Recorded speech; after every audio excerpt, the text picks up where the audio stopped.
ribuan terima kasih daripada Nasir untuk Cak Nah Insan Malaysia yang telah datang bersusah payah ke Takengon ni. Dan kami pun memberi bekalan bantuan untuk mangsa yang mengalami. Bukan kita buat wayang. Ini beliau mengalami dan beliau pun menangis.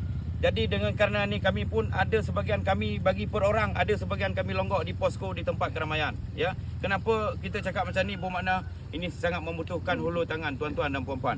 Dan saya ribuan terima kasih juga untuk Haji Nasir dan juga Haji Syukri jauh-jauh datang sebab kita nak ke Takengon ni butuh masa yang susah, bukan yang senang. Ya, banyak tempat kami kena lalu, ini yang kami nak sampaikan. Okey, terima kasih banyak-banyak daripada Haji Nasir dan juga Haji Syukri. Okey, macam mana bang? Kami dah jumpa dengan beliau ni daripada Malaysia.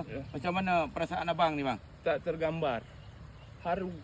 Ya. Rupanya masih ada kawan kami dari Malaysia lintas negara. Ya. Masih ada. Belum. Masih ada.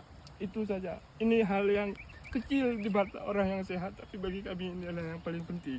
Ya. Penyambung hidup. Ya. Penyambung hidup. Amin. Maka sebulan mungkin saya bisa berpikir kemudian bahwa hari ini bukan akhir. Dengan bantuan ini bukan akhir. Ada saudara yang akan menjemput kita daripada Malaysia untuk menolong kita bang. InsyaAllah Itu. dengan doa bang, semoga dapat lagi kita membantu orang-orang lain dekat sini. InsyaAllah. Ya, doakan kami dalam perjalanan. Patuh kun rapon Allah petren lagum tanda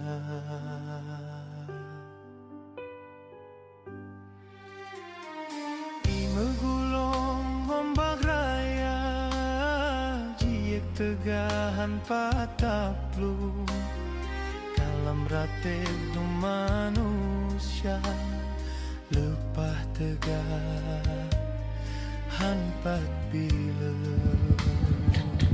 Masya Allah. Ini kondisi ya. Di kampung apa tadi bang? Ini Kenawat. Hah? Kenawat. Kenawat ya? Ya. Kenawat. Ini kondisinya. Rumah-rumah hancur ya. Dan juga ada yang sebagian memang tinggal tapak lantai dia.